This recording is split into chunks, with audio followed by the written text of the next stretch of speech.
Hello दोस्तों, देखो सीखो स्टडी में आप सभी लोगों का स्वागत है। दोस्तों आरपीएफ कांस्टेबल 2019 जो आपका एग्जाम चल रहा है दोस्तों 25 जनवरी 2019 में पूछे गए प्रश्न आपके लिए लेके आए दोस्तों। मैथ, रीजनिंग और जीएस सभी की बात करेंगे दोस्तों। हुबहू वही क्वेश्चंस हैं, साथ साथ आंसर भी मैं आपको बताऊंगा। ठीक है, तो चलिए दोस्तों स्टार्ट करते हैं। और जिन लोगों ने वीडियो को लाइक नहीं किया प्लीज वीडियो को लाइक कर दियो। चैनल को सब्सक्राइब नहीं किया है तो चैनल को सब्सक्राइब कर लीजिए। सबसे पहले मैं जो क्वेश्चन हमारे दोस्तों हमारे पास जो है 26 जनवरी 2002 में जो है दोस्तों हुआ था। कई लोग बोल रहे हैं कि ये मतलब किससे संबंधित है। तो जो ये संबंधित है दोस्तों कि 6 से 14 साल का जो बच्चों का जो शिक्षा है, मुफ्त जो शिक्षा है उसके बारे में जो ये संबंधित है। ठीक है, तो ये क्वेश्चन जो आया था वो कई लोग बता रहे हैं कि किससे संबंधित है। ये आया था तो 6 से 14 साल के बच्चों तक मुफ्त शिक्षा के बारे में। और अगर कब हुआ था तो 26 जनवरी 2002 में जो है। नेक्स्ट जो क्वेश्चन है दोस्तों 18वां जो है 2018 एशियाई खेल जो है इसमें कितने, कई लोग बता रहे हैं कितने खेल पूछा था, कई लोग बता रहे हैं कितने देश जो सम्मिलित थे वो पूछा था। तो दोस्तों देश अगर होगा तो ये 45 जो देश हैं। और अगर खेलों की संख्या की बात करें तो खेल जो है 40 खेल हैं। ठीक है, तो जैसा क्वेश्चन आपसे पूछा जाए, क्वेश्चन शायद देशों से ही था। ठीक है, तो एशियाई जो खेल थे उसमें खेलों की संख्या 40 और जो है 45 जो टोटल आपके देश थे। ठीक है, नेक्स्ट क्वेश्चन देख लेते हैं। नेक्स्ट जो क्वेश्चन हमारे पास आया है दोस्तों, संविधान सभा की प्रथम बैठक कब हुई थी। तो इसके बारे में क्वेश्चन पूछा गया था संविधान सभा का प्रथम बैठक। तो प्रथम बैठक जो हुई थी दोस्तों 19 दिसंबर 1946 में हुई थी। ठीक है, इसके जो सदस्य थे यानी कि अध्यक्ष जो थे, अस्थायी अध्यक्ष वो थे सबसे बुजुर्ग सच्चिदानंद सिन्हा। अस्थायी थे ये। ठीक है, सच्चिदानंद सिन्हा। स्थायी सदस्य की बात जब करेगा तो लिख लीजिएगा ये सच्चिदानंद सिन्हा। स्थायी सदस्य की बात करें तो डॉक्टर राजेंद्र प्रसाद। संविधान सभा की प्रथम बैठक जो है 19 दिसंबर 1946। ये सच्चिदानंद सिन्हा और डॉक्टर राजेंद्र प्रसाद वाला अगला क्वेश्चन जो है बन सकता है आपके एग्जाम में। नेक्स्ट जो क्वेश्चन था दोस्तों कि मूल कर्तव्य जो है वो कितने हैं। तो मूल कर्तव्य दोस्तों वो है आपके 11 है मूल कर्तव्य। ठीक है, नेक्स्ट क्वेश्चन देख लेते हैं। देखिए दोस्तों पॉलिटी से बहुत सारे क्वेश्चन आ रहे हैं। ठीक है, नेक्स्ट जो क्वेश्चन है दोस्तों कि अनुच्छेद 61 में क्या है। मतलब ऐसे कुछ करके दिया होगा कि अनुच्छेद 61 किससे संबंधित है, या फिर जो है अनुच्छेद 61 में क्या दिया हुआ है या किसके बारे में दिया हुआ है। तो दोस्तों अनुच्छेद जो 61 है, आर्टिकल 61 जो है दोस्तों वो है आपका राष्ट्रपति के महाअभियोग की जो है उसमें चर्चा की गई है। पूरी चीज वहां पर बताया गया। तो राष्ट्रपति के महाभियोग से संबंधित है। ठीक है, ऐसा कुछ आपके ऑप्शन में जरूर जरूर होगा। तो ये आपका आंसर हो जाएगा कि अनुच्छेद 61 में जो है राष्ट्रपति के महाअभियोग के बारे में बताया गया है, उससे संबंधित है। ठीक है, नेक्स्ट जो क्वेश्चन आया था क्वेश्चन दोस्तों कि विटामिन ए की कमी से होने वाला रोग। तो विटामिन ए की कमी से जो रोग होता है दोस्तों वो आप जानते हैं दोस्तों कि विटामिन ए की कमी से वो आंखों से संबंधित रतौंधी इसका सही आंसर हो जाएगा, रतौंधी। ठीक है, इसका नाम भी पूछा जाता है दोस्तों कि इसके वैज्ञानिक नाम क्या है विटामिन ए का। तो उसका नाम रेटिनॉल है, रेटिनॉल। मैंने एक ट्रिक दिया है, ठीक है, देख लीजिएगा, बहुत इंपॉर्टेंट है। सभी जो एक ही आप शब्द में सभी जो आपके विटामिन के वैज्ञानिक नाम और उसके रोग जान सकते हैं। ठीक है, तो ये पूछा गया था विटामिन ए की कमी से। ठीक है, नेक्स्ट क्वेश्चन देख लेते हैं। नेक्स्ट जो क्वेश्चन पूछा गया था दोस्तों विटामिन सी की कमी से होने वाले रोग। तो विटामिन सी की कमी बहुत ही आसान है। विटामिन सी की कमी से कौन सा रोग होता है कमेंट बॉक्स में बताएंगे सभी लोग। स्कर्वी। स्कर्वी, जिन भी लोगों ने आंसर सही किया है स्कर्वी रोग इसका सही आंसर हो जाएगा। ठीक है, शक्ति का मात्रक। नेक्स्ट क्वेश्चन जो पूछा गया था वो पूछा गया था शक्ति का मात्रक क्या है। तो आपके ऑप्शन में वाट दिया होगा, वाट दिया होगा, तो वाट आपका सही आंसर हो जाएगा, शक्ति का मात्रक। ठीक है, नेक्स्ट क्वेश्चन देख लेते हैं। नेक्स्ट जो क्वेश्चन आपसे पूछा गया था दोस्तों कि कौन सा काल, कौन सा जो समय है वो काल जो है वास्तुकला का स्वर्णिम काल माना जाता है। तो वास्तुकला का जो स्वर्णिम काल है वो माना जाता है दोस्तों गुप्त काल को। गुप्त काल को माना जाता है वास्तुकला का स्वर्णिम काल। ठीक है, नेक्स्ट जो क्वेश्चन था दोस्तों इसके कुछ ऑप्शन के हिसाब से आप इसको कर पाएंगे। नेक्स्ट जो क्वेश्चन है भाला फेंक खिलाड़ी, मतलब आपके ऑप्शन में दिए होंगे भाला फेंक खिलाड़ी जो खिलाड़ियों का नाम ऐसे ऑप्शन में। ठीक है, उसमें से आपको जो है भाला फेंक खिलाड़ी को आपको पहचानना होगा।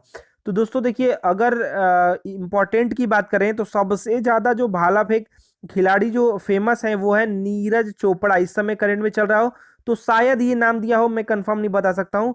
नीरज चोपड़ा या संदीप, इन दोनों में से किसी का नाम जरूर जरूर ऑप्शन में होगा। इन्हीं दोनों में से कोई आंसर होगा। मेरे हिसाब से नीरज चोपड़ा ही देना चाहिए, क्योंकि नीरज चोपड़ा के बारे में अभी बहुत ही करंट है और बार बार बहुत ये फेमस है। ठीक है, तो इन्हीं दोनों में से कोई नाम होगा तो वो आपका आंसर हो जाए, या फिर कोई और हो सकता है कि कोई और भी भाला फेंक का खिलाड़ी का नाम हो। ठीक है, तो ये आपका आंसर ऑप्शन से आप करेंगे। ठीक है, नीरज चोपड़ा ही शायद मेरे हिसाब से होना चाहिए। आप बताएंगे, कमेंट बॉक्स में बताइएगा कि क्या ऑप्शन में था जिन भी लोगों ने एग्जाम दिया था। नेक्स्ट क्वेश्चन देख लेते हैं। नेक्स्ट जो क्वेश्चन था बहुत ही आसान था दोस्तों, कि जहां पे मतलब इसको कुछ लंबा सा लिखा हुआ था कि हिरोशिमा नागासाकी जो है जहां पर परमाणु बम फोड़ा गया था या बम फोड़ा गया था, वो कहाँ पर है। तो क्वेश्चन सीधा सीधा मैं लिख दिया हूँ कि हिरोशिमा ये कहाँ पर है। ठीक है, तो ये दोस्तों किस देश में है यही पूछा गया होगा, तो ये जापान में है दोस्तों। ठीक है, किस देश में है, ये जापान में है। ठीक है, अमेरिका ने बम गिराया था यहाँ पे। दोस्तों नेक्स्ट जो क्वेश्चन था कि टिहरी बांध, हमारे पास जो है क्वेश्चन, टिहरी बांध कहाँ पर है। तो टिहरी बांध जो है दोस्तों यूके उत्तराखंड में है, उत्तराखंड में है। और अगर पूछ देता है किस नदी पर है, तो भागीरथी, वही गंगा नदी ही है, लेकिन अगर अलग अलग जगह पे अलग अलग नाम है। ठीक है, तो भागीरथी पर ये जो है टिहरी बांध है। ठीक है, भागीरथी पर, और कहाँ पे है, उत्तराखंड यानी कि यूके में है, भारत में ही, मतलब कि उत्तराखंड में है। नेक्स्ट क्वेश्चन देख लेते हैं। देखिए दोस्तों, नेक्स्ट क्वेश्चन जो मैंने पहले ही बताया था कि विटामिन ए का वैज्ञानिक नाम आ गया, रेटिनॉल होता है दोस्तों। विटामिन ए का वैज्ञानिक नाम रेटिनॉल होता है दोस्तों। और रोग बताएंगे सभी लोग कमेंट बॉक्स में कि इससे संबंधित रोग क्या होता है, मतलब इसकी कमी से होने वाला रोग क्या होता है, विटामिन ए की कमी से होने वाले रोग।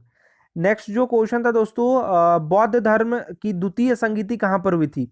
तो बौद्ध धम्म या धर्म जो भी आप बोलते हैं, वो लोग धम्म बोलते हैं। तो बौद्ध धर्म की द्वितीय संगीति जो हुई थी वो कहाँ पर हुई थी, तो वैशाली विहार, वैशाली बिहार में हुई थी।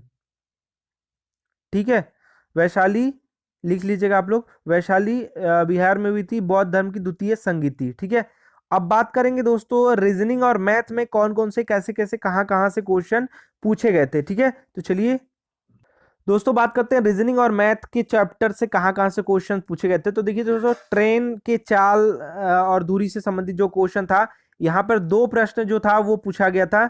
2 से 3 प्रश्न आप मान लीजिए आपके एग्जाम में पक्का आएगा।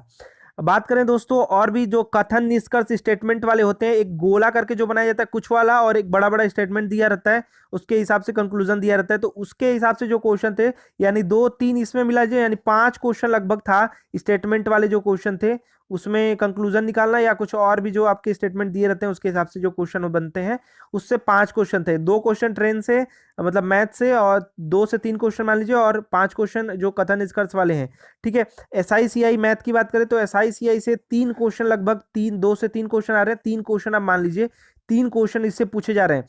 Percentage of profit and loss सबको मिला दिया जाए, मिला दिया तो 6 से 7 क्वेश्चन आपके बन रहे हैं दोस्तों। ठीक है, और साथ ही साथ बात करें ब्लड रिलेशन यानी जो रक्त संबंध है, ब्लड रिलेशन से जो आपके क्वेश्चन दोस्तों 3 से 4 क्वेश्चन इससे भी बन रहे हैं।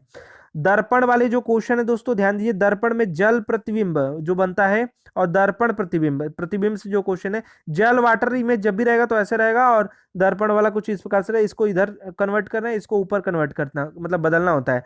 तो इससे एक एक क्वेश्चन या 2 2 क्वेश्चन यानी 4 क्वेश्चन, 3 से 4 क्वेश्चन इससे भी बन जा रहे हैं। ठीक है, तो हो सकता है कम से कम 2 भी क्वेश्चन आ सकता है, एक इससे जल प्रतिबिंब से, एक दर्पण जो है प्रतिबिंब से आ सकता है।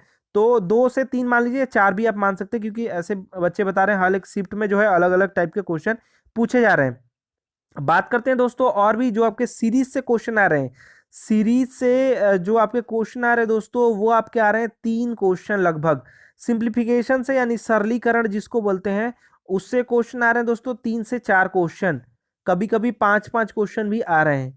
ठीक है, साथ ही साथ पासा से 1 से 2 क्वेश्चन आ रहा है, पासा से जो है वो 1 से लेकर 2 क्वेश्चन पक्का आ जा रहा है आपके एग्जाम में। कोडिंग डिकोडिंग से 2-3 क्वेश्चन आ रहे हैं दोस्तों। कोडिंग डिकोडिंग से मैं लिख नहीं पा रहा हूँ। कोडिंग डिकोडिंग से जो है आपके 2 से 3 क्वेश्चन मान लीजिए कि कोडिंग डिकोडिंग से आपसे पूछे जा रहे हैं। एवरेज से क्वेश्चन आ रहे हैं दोस्तों, एवरेज से कम 2 से 3 क्वेश्चन आपसे पूछे जा रहे हैं एवरेज से।